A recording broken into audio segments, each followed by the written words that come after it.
Are you tired of receiving unhelpful writing advice that's keeping you from creating your best work? Well, today I'm going to talk about bad writing advice. Is there really bad writing advice, and what should you do about it? So I'm going to look at some myths and common advice that's given that might not necessarily be correct, and tell you what the better advice is. So if you're ready to get away from either outdated advice or just unhelpful advice and discover the truth about what really works, then this video is for you. Hi there, this video got super long, so I'm going to be doing a part 1 and a part 2. So let's get going with part 1. You have a story to tell, but you don't know where to start. Let me show you how to free your story. I teach you how to write and how to dig deep in your soul to release your story and make a difference in the world. Welcome to the Julia Amante channel. If you're just meeting me, I am Julia Amante. I'm a women's fiction author, and a few years ago decided to start making videos to give you some tips on how to write better books. The internet is full of writing advice, from YouTube to from anywhere online where you can Google any question that you have about writing and find someone, some so-called expert, right, giving you some advice. Now, does it help you to read about writing, to read writing guides, to listen to videos about writing? Or is it better for you just to start writing? Just read books and write, and that's really all you need to do. Can that be like the best writing advice? Possibly, but I'm going to say no. What I do want you to remember is that even the best advice coming from well-meaning teachers can have exceptions. So not everything that someone recommends is universally true for everyone.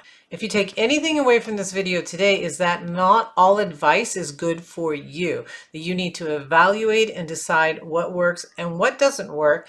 And just because it's a rule or just because it has worked for many writers in the past doesn't mean that it's the right thing for your story and the way that you write. Let's look at the most common unhelpful advice. I will try to give you better advice. One of them is a grammatical one, and it's to cut all adverbs out of your writing. So it's been said by many writing teachers, many writing guides, that it's just lazy writing to add quickly and all of those adverbs, all of those ly adverbs. But if you go through a story and you just sort of strip all those quicklies and quietlies and all of those adverbs out of your story, you may not actually be helping your story. The truth is that, yes, you don't want to fill your writing with a bunch of adverbs. So what adverbs tend to do, and what most of these writing guides will tell you, is that they prop up weak verbs, right? So instead of saying she ran quickly, you would want to rewrite that into creating a stronger verb. She darted behind the trash dumpster to avoid seeing her fiance, her ex-fiance, I guess it would be, or her fiance maybe if she doesn't want to see him, right? But you change that ran quickly to things like darted or something that is a stronger verb. Creates a better reading experience for your reader by avoiding some of the adverbs. But it doesn't mean you have to take all of them out. Sometimes they do have a place. I might write, she wrote an email quickly. Well, I could try to find a different word for wrote, but really, she wrote an email quickly, does its job, and it's fine, right? It's a perfectly okay sentence, and the adverb works just fine there. Better advice really is to use those adverbs sparingly. Use them when they work, when you need them. Don't avoid them all the time. But if you do find yourself writing a lot of adverbs and you do find that you could strengthen your verb and get rid of them, then that's what you should do. Okay, another myth or strange piece of advice that I have seen out there is that either avoid prologues or write really short prologues because long prologues are bad and readers will stop reading. So here's the truth. Readers don't want to be bored.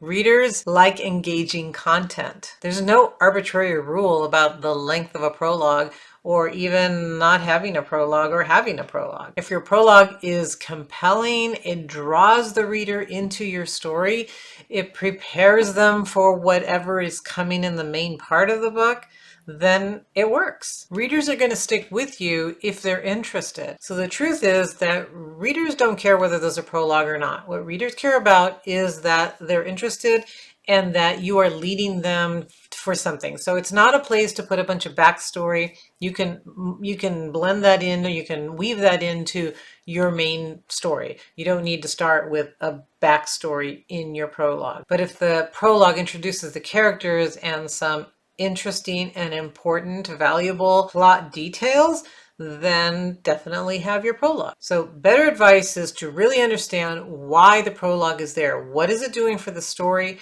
How long does it need to be? You don't want it to go on and on and on, because you do want to jump into the story. But make sure that the prologue is jumping into the story. Make sure that the prologue is giving them information and needed details that they're going to need in order to understand your main plot, or that it just leads them into the story. So make sure that it's important. Everything in your book should be important. So if the prologue is important, add it and make it as long as it needs to be. Another piece of advice that I've seen is not to use complex words or complicated sentences. So a lot of people will suggest that, you keep your reading level at a 4th to 6th grade level, especially for commercial fiction. So while I understand why people say that, and I do agree that you don't want an overly complicated book, especially again, if it's commercial fiction, if it's something that people are picking up because it's just a fun read, they want to read quickly. It's a romance, it's an action adventure thriller, it's a mystery, right? People just want to be immersed in the story, love the characters, and get into the plot of the story. They don't want a dictionary next to them. So while I do agree with that, you don't want to underestimate your reader either. And you need to really understand your audience. So better advice is understand who your audience is. What kind of book are they picking up? Why are they reading it? You don't want to make it like overly pretentious by having complex sentences, but you also want to make it interesting, where if your readership is filled with adults that read a lot, that have a fairly large enough vocabulary, then you don't want to use the same words over and over and over again. So give your readers the credit that they deserve. Make your book interesting. Use your best style, your vocabulary, the words that fit you and your voice, and structure your sentences and your paragraphs and your entire novel to fit that audience. So you don't need to, it shouldn't be an arbitrary rule to dumb down your vocabulary. You don't have to do that. It doesn't have to be a 4th to 6th grade level. It could be an 8th grade level. It could be whatever you want it to be, whatever you need it to be. So understand your audience is the better advice, and then stick to your style. Write however you write, and you will match your readers. The readers will naturally gravitate to your style, to your level of writing, and you'll end up with the right readers. Okay, another myth that I have heard, or what people say, is that plot is the most important. Make sure your plot is strong. It's more important than characters. They say that the plot drives the story, so the plot has to be more important than the characters, and you need to be able to write a really great plot. If you write a really great plot, you can plug in any characters. I don't really understand why this is even a debate. Plot and character are both important. You don't want to have a great plot with crappy characters, undeveloped characters. You don't want to have great characters with no plot, unless you're writing a literary novel, and then maybe you can get away with having very minimal plot. However, you want to have both. And if you have listened to me for any length of time, you know that I do actually think characters are more important. That you can write a really great book that has amazing characters, and your plot actually can be a little weak, and it will still be a great book. I think that characters drive the story, because it just depends on who the characters are and where the story is going to go. People are drawn to a story because of the characters. They relate to the characters, they connect to the characters, they want to see what the characters are going to do when you place them in certain situations, right? So the plot, of course, is important because it's going to be determined by who your character is. The plot is not going to be the same for any character. To me, plugging any characters into a plot just doesn't work, because it really depends on who the character is. So better advice is to develop your characters first and let their motivations and their struggles guide the plot. You need both. If you want to be a great writer, you want to have amazing characters, and you want to have really engaging plot. You need both. but in my opinion, the characters are actually twice as important as the plot. So don't neglect your characters. Okay, the fifth myth is that you should always plan your story before writing. Now, you've heard this advice from me, right? It's that bad advice. Not my opinion. However, I'm a big proponent of having at least a loose outline. It doesn't have to be fully formed outline, but at least a loose outline where you know where the story's going, you know where some of the major plot points are, and you know where your major conflict is going to go. You know how the characters are going to transform and how they're going to change from the beginning of the story to the end of the story. And the truth is that I started as a pantser, meaning that I didn't plan anything. I just wrote from the seat of my pants. That's the way that I started writing. And most of the time, if I'm honest, the stories were not terrible. It's just that I went on a lot of tangents. It's just that I overwrote when I didn't need to. It's just that I confused myself sometimes on like, what is it that the goal, what does my character really want? Why is my character doing this when really their goal is to really stick to this plot line? And therefore, as time went on, the longer I've written books, the more I've realized that, you know what, it really is helpful to have some type of outline so that I know where I'm going.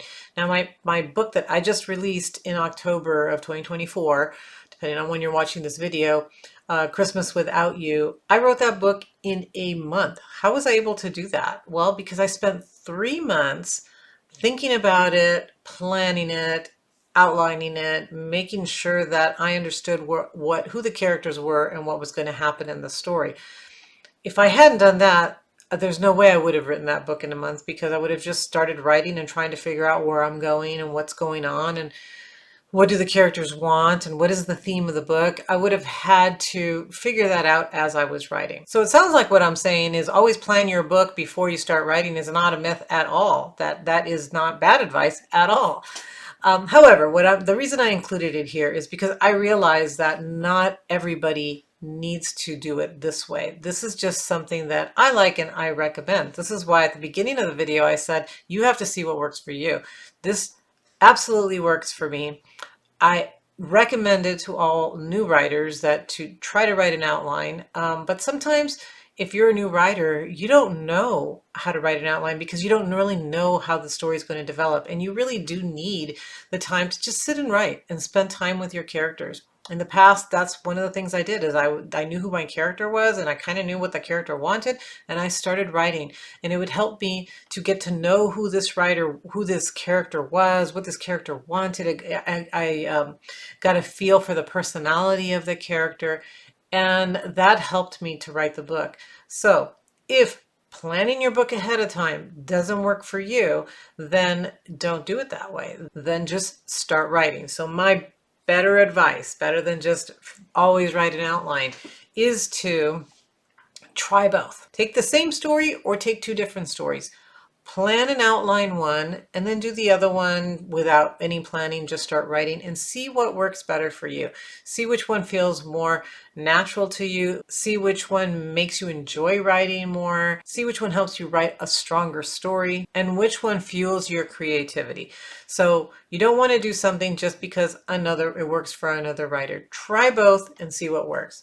I'm still going to say outlining is the best, but that doesn't mean that I'm right and you're wrong. If not writing an outline works for you, then that's right for you. I've shared the first 5 myths with you, and in part 2, I'm going to share 3 more and then give you some final conclusions. So I hope that this has been helpful so far, that you've come to understand that not all rules are for everyone. You need to make your own decisions and choose the rules that work for you, and those that don't, you need to just let go. So we'll talk more about that next week. I hope you'll join me for the next 3 myths and some final comments on how to evaluate your own writing and choose the best advice and what works for you, rather than just doing anything that people say, because again, a lot of it is not going to work for you, or it might even contradict the way that you work. So again, join me next week and we'll continue talking about the common misconceptions and how to choose the rules that work best for you. See you next week.